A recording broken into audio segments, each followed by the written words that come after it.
네, 생방송으로 보내드리고 있는 국민의당 대선 경선 후보 토론 함께하고 계신데요. 지금 이제 국민의당의 이 경선 토론은 다른 당과 조금 다른 시도를 하고 있습니다. 우선 화면에 보시듯이 세 분의 후보가 서서 계속 답변하고 계신데 잠깐 이제 앉으실 시간을 좀 드리겠습니다. 잠깐 앉으시고요.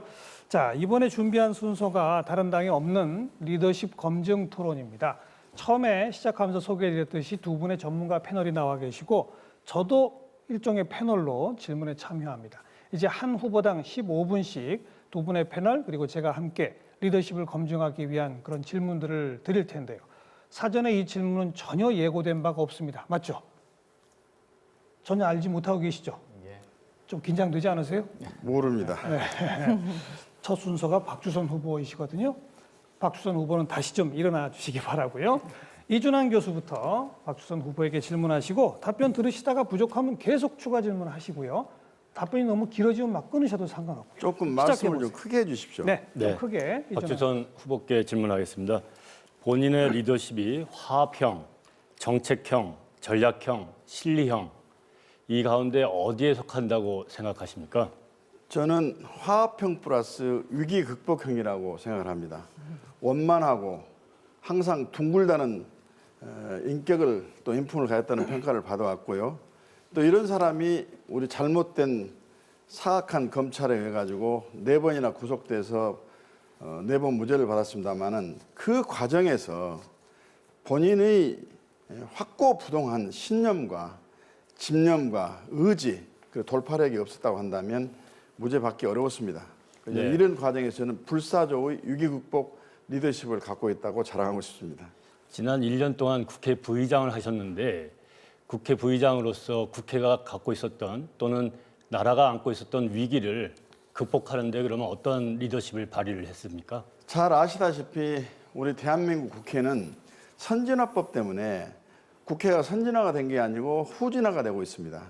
일하는 국회를 만들려고 해도 만들어지지 않습니다. 또 하나는 사당의 협치에 의해서 사당의 합의가 이루어져야만이 국회 운영이 가능한데 이론상으로는 협치 그렇게 주장을 합니다만 한 번도 양보나 타협을 이뤄내질 못했습니다. 그러나 의장단이 사당의 협치나 합의를 이끌어내는 과정에서의 주도권이나 강제권이 없습니다. 의장단의 일원으로서 이 점을 대단히 부끄러워 생각합니다만 이번에 헌법을 개정하게 되면 적어도 선진화법을 반드시 바꿈과 동시에 의장단이 효율적인 국회 운영을 위한 역할과 기능을 할 수 있도록 일반론적으로 대답하지 마시고 국회 부의장으로서 지위를 가지고 있으시면서 대연정이나 위기 극복이나 협치나 통합을 이루지 못하셨는데 어떻게 대통령으로 돼서 그런 것을 할 수 있는지 국민이 좀 설득할 수 있는 구체적인 대답을 좀 해주시죠. 이 제도가 이제 틀로서 확정이 되고 경륜이 정착이 되고 국민이 그에 대한 엄정한 감시와 또 평가를 한 시스템이 되면 이루어지려고 봅니다만 아까 말씀드린 대로 저는 부의장입니다만 의장도 현재는 합치와 협치를 강제적으로나 또는 주도적으로 이끌어낼 수가 없고 합의에 의해서 국회 운영만 할 수 있고 다만 국회의장이 직권상정을 할 수 있는 몇 가지 요건이 있습니다만 그 요건도 충족하기가 선진화법에서 너무 어렵습니다. 그래서 이 자리에서 빌려서 국민 여러분께 대단히 죄송하다는 말씀을 드리면 무능한 의장단, 일하지 않는 국회 이것도 고쳐야 됩니다. 헌법부터 고쳐야 되고 국회법 바꿔야 됩니다. 그런데 의장단의 일원으로서 국민께 죄송할 만큼 성적이 별로 안 좋았는데 대통령이 되시면 그걸 할 수 있겠느냐 이런 질문이었었거든요. 대통령에게는 권한이 있습니다. 예산권도 있고 또 입법에 대한 거부권도 있고 정부 제한권도 있고 그리고 일하려고 하는 대통령한테는 국민들이 기대와 성화가 있기 때문에 합치를 할 수밖에 없다고 생각이 되는데 그러기 위해서 저는 이런 이론상으로 가능한 협치가 사실상 어렵기 때문에 여러 정치 세력이 함께 참여하는 공동정부 연합정권을 만들어서 역할을 주고 거기에 대해 책임지는 국정 수행의 기회를 만들어야만이 우리가 일하는 국회도 되고 안정적인 국정 수행과 국민이 바라는 국정을 수행해낼 수 있다. 저는 그렇게 생각하고 있습니다. 그래서 대통령이 예산권이나 법안권이 있어서 권한이 커서 연정을 그리고 화합을 이루고 협치를 할 수 있다고 하셨는데 그게 상충되는 주장이 아닙니까? 가령 그것은 제왕적인 대통령의 권한을 지금 거론하신 것 같은데. 그리고 오늘 저도 이제 발표를 했습니다만은 저는 국회 지도부, 국민과 항상 터놓고 대화하고 소통하면서 국민 제안을 받아들이고 의회를 제가 직접 찾아가기도 하고 의회를 초청해서 이 국정 어려움을 호소를 하면서 다 함께 하자는 애국심에 호소를 하고 제 스스로가 모범을 보이면서 솔선수범하는 그런 마음. 권력은 절대로 남용하지 않고 모든 권력은 책임과 의무화에서 이루어지는 국민을 위한 권한 행사라 하는 자세로 설득을 하고 요청을 하게 되면 아무리 벽창호 같은 국회도 동의를 해주리라고 생각하고 공동정부에 참여를 하고 있기 때문에 그건 거부하기가 어려울 것이다. 저는 그렇게 생각합니다. 어느 정도 답변이 된 것 같고 다음 질문으로. 네, 조금 다른 각도에서 질문을 더 하겠습니다. 다른 후보 두 분은 당대표 경력이 있습니다. 근데 박 후보께서는 10여 년 의정 활동을 했지만 정당의 원내대표나 당대표 그런 경험이 없는 것으로 알고 있습니다. 정당의 리더로서의 경험이 좀 큰 것으로 판단하기는 어려운데 과연 대통령이 될 그런 자격이나 경험을 충분히 가지고 있다고 생각하시는지요? 저는 당대표는 할 시간이 없었습니다. 맨날 구속되고 재판받느라 그걸 할 수도 없었는데 지금 당대표 안 하고 훌륭한 대통령직을 수행한 분도 많이 있습니다. 또 당대표 안 하고 대통령 된 분들도 있습니다. 저는 그 대신 최고위원을 야당에서 4번을 지낸 사람입니다. 당대표와 최고위원은 당무를 머리를 맞대고 수기를 하면서 방향을 정하는 역할이기 때문에 최종 책임은 대표가 클지 몰라도 당대표나 최고위원이 차이가 없다. 저는 그렇게 생각하고 오히려 제가 당대표와 수기를 하면서 벤치마킹을 해서 여러 대표들이 가지고 있는 장점만을 골라서 대표 이상의 한 사람 대표 이상의 능력과 경험을 축적했다. 저는 그런 말씀을 드리고 싶습니다. 박 후보님, 그런데 이번에 언제부터 대통령 선거에 출마하시겠다라는 생각을 하셨는지요? 얼마나 준비를 하셨습니까? 저는 정치인은 작은 노력으로 큰 결과를 빚어낸다. 정치인이 아무리 큰 노력을 하더라도 국민이 볼 때는 적습니다만은 대한민국을 바로 세우고 국민을 섬기는 그런 제도와 그러한 정책을 만들어내는 것은 엄청난 파급효과가 있습니다. 그래서 정치에 입문하면서 성류알처럼 잘 익은 비전과 정책을 일궈가면서 숨겨놓았다가 때가 되면 제가 대통령 출마 선언을 해야 되겠다. 그리고 준비해왔습니다. 그러나 이번에 제가 출마 선언이 늦었습니다. 네. 준비는 착실히 왔습니다.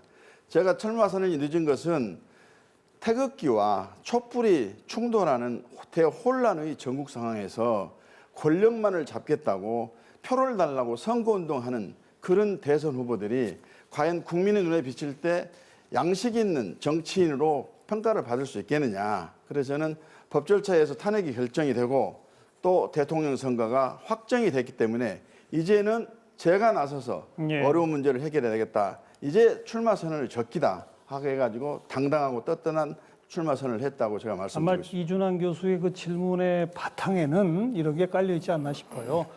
천정배 의원이 한동안 계속 출마 의사를 피력하다가 이제 불출마 선언을 하지 않았습니까?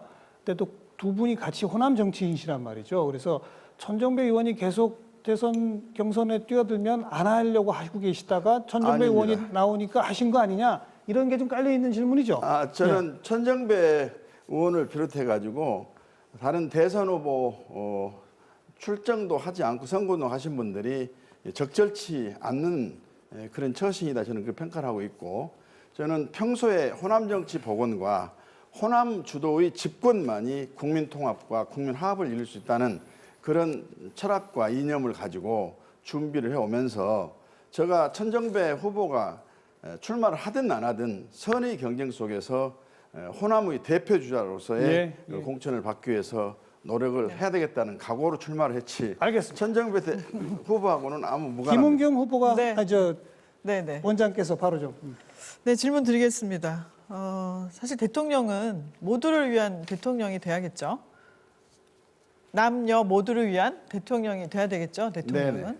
근데 아까 성인지 예산에 대한 이해가 명확하지 않으셔서 뭐가 명확하지 않았어요? 성인지 예산에 대한 이해가 네, 명확하지 예. 않으셔서 조금 좀 당황스러웠는데요.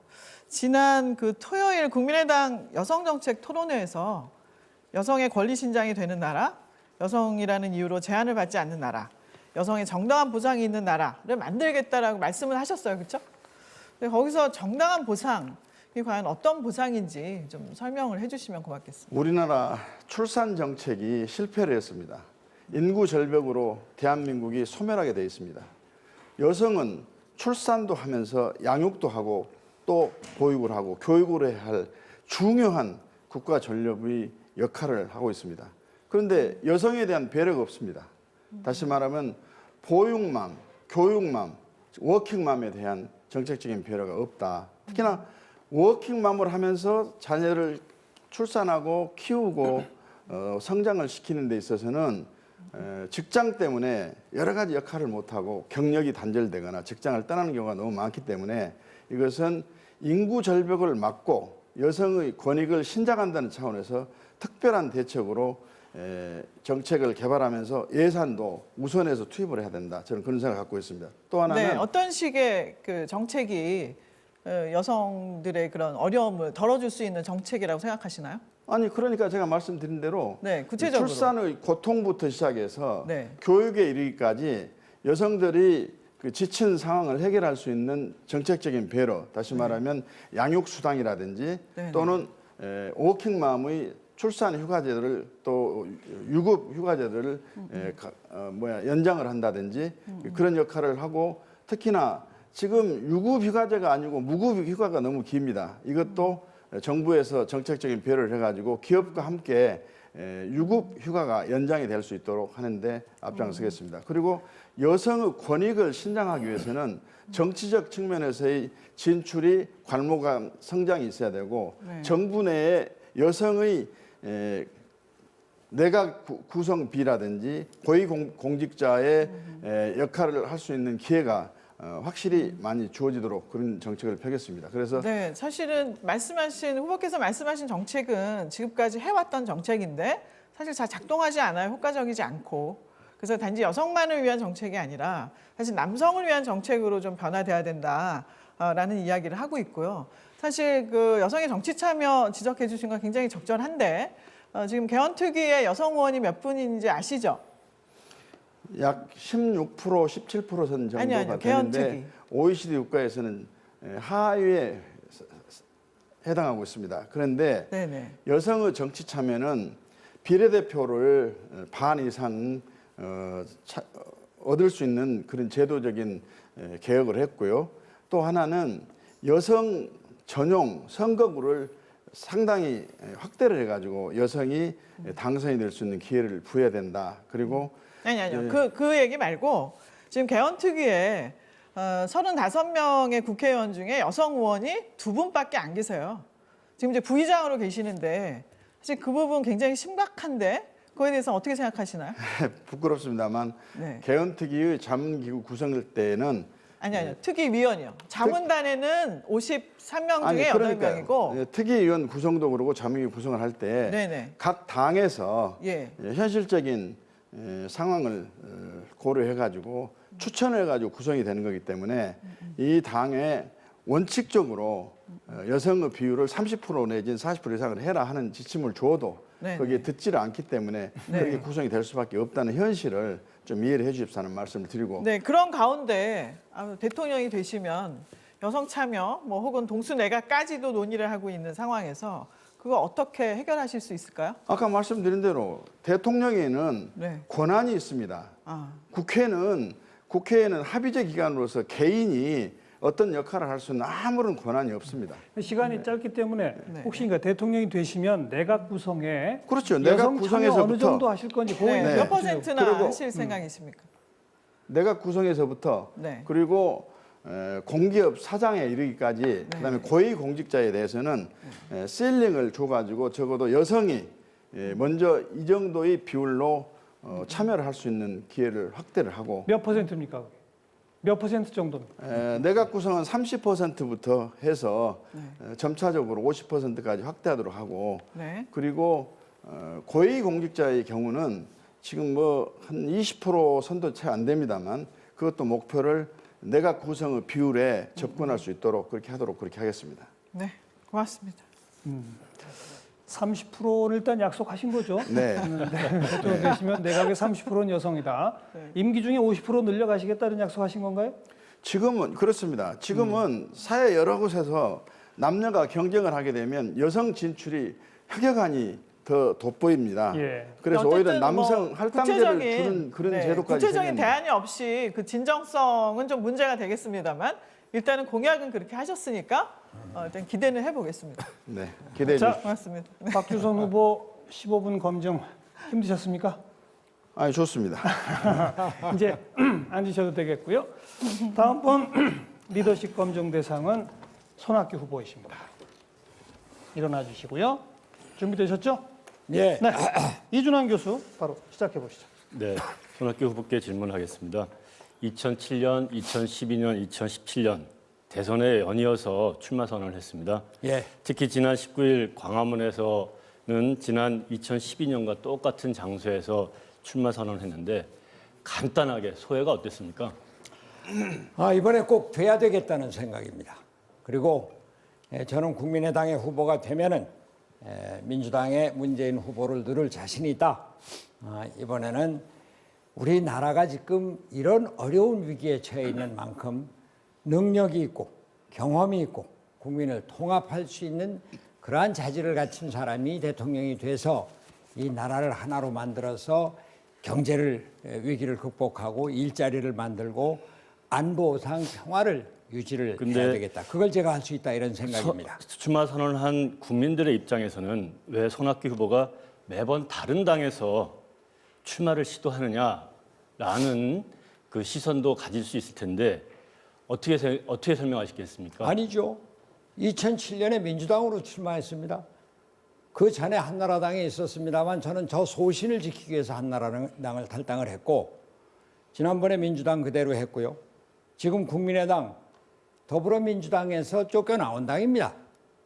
지금 민주당의 최고위원이 제가 민주당 대표를 할 때 최고위원 9명 중에 6명이 지금 우리 국민의당에 있습니다. 손학규 대표께서 더불어민주당에서 쫓겨났습니까? 아니면 자진해서 당을 바꿨습니까? 저요. 나왔습니까? 저는 그런 것을 지금 국민들의 입장에서는 의아하게 생각할 아니 것이다라는. 지금 국민의당이 더불어민주당에서 당을 바꾸는 것이 아니라 뿌리가 같다.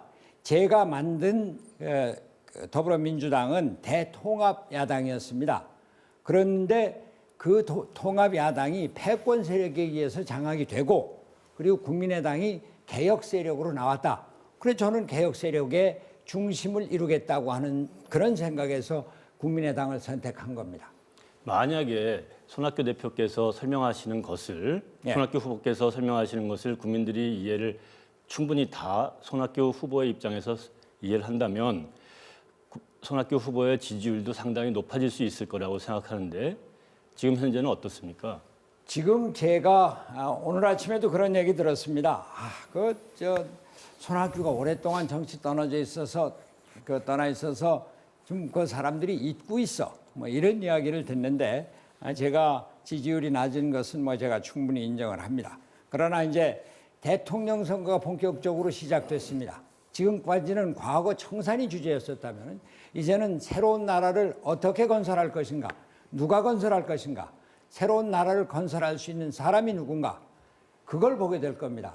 그런데 말은 누구나 다 잘합니다. 공약 다 똑같습니다. 그런데 그것을 보고 판단하는 국민의 기준은 저 사람이 저걸 해낼 능력이 있나? 그걸 보게 될 겁니다. 뭘 보고 판단합니까? 그 사람이 무슨 삶을 살아왔나? 어떠한 업적을 보여왔나? 어떠한 미래를 보여주는가? 이것에 따라서 판단을 할 것이고. 그렇다면 네. 무슨 미래를 보여주시고 계시는가요? 저는 우리나라가 우선 일자리가 앞으로 큰 문제가 됩니다. 일자리를 만들고 경제를 회복을 하고 그리고 한반도 평화의 길로 나가겠다 이런 말씀입니다. 지금 우리나라 경제가 완전히 무너지고 있습니다. 4차 산업혁명이 다가오고 있는데 여기에 대한 대책이 없습니다.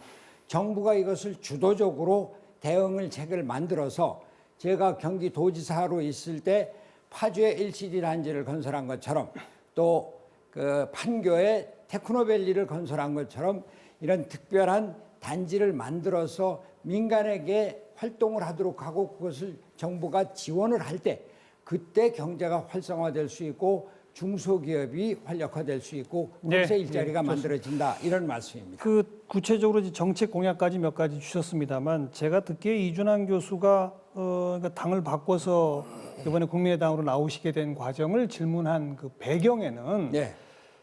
더불어민주당 당적을 갖고 있다가 탈당하고 이제 일로 오시지 않으셨습니까? 예. 더불어민주당에 그냥 대선 경선 후보 경선에 뛰어들어서는 도저히 이길 가능성이 없어 보이니까 이 당으로 나오신 거 아니냐? 그렇게들 얘기를 하지만 이런 게 저는 깔려 그렇지 있는 거로 않습니다. 보여집니다. 거기에 대해서요. 저는 그렇지 않습니다. 지금 제가 이를테면 한나라당에 그냥 있었다. 제가 대통령 후보가 될 수도 있었을 거고 무슨 당의 대표나 뭐런 할 수가 있었을지 모릅니다. 그러나 제 생각을 바꿔서 해야 됩니다. 정치적인 노선과 소신을 바꿔서 해야 됩니다. 저는 지금까지 정치를 하면서 노선과 소신을 바꾼 일이 없습니다. 그렇게 해서 제 그 노선을 지켜왔고 더불어민주당 제가 강진에서 나오면서 탈당을 했습니다. 모든 것을 이제 새로 시작하겠다. 이제 새로운 시작을 하겠다고 해서 당적을 버렸고 그리고 지금 새로운 시작을 함에 있어서 국민의당이 개혁 세력의 중심이 되어야 되겠다.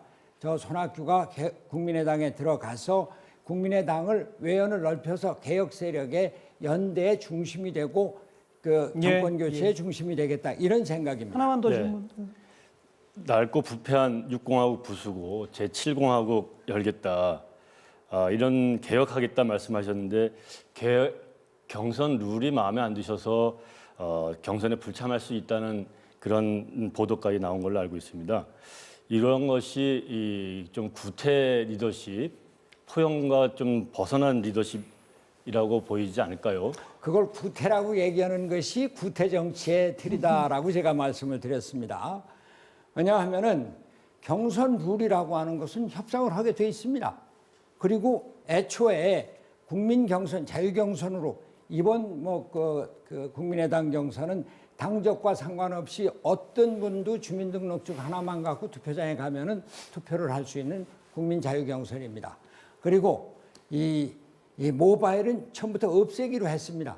모바일은 우리나라 선거제도에서는 없어져야 될 아주 악습입니다. 다시 말씀드리자면은 그것을 그 합의를 협상에서 해놓고 그리고 상대방이 그것을 뒤집으니까 그렇게 하면은 이 경선 룰이라고 하는 게 맞지 않으면은 그 안 하는 거죠. 네. 그것을 협상에서 네. 마음에 안 들면은 경선도 안 하겠다라고 하신다면 협치나 연정을 구성했을 때 연정 파트너나 협치의 파트너가 마음에 안 드는 일이 생기면은 또 파괴하는 그거는 일이 다른 생길 수가 얘기죠. 있겠네요. 그건 다른 이야기고 경선 룰을 만들 때 기본적인 합의를 했는데 그걸 뒤집으려고 하니까 그러니까 그거는 마음에 안 드는데 어떻게 경선에 합의를 합니까? 제가 2011년에 그런 경험을 했습니다.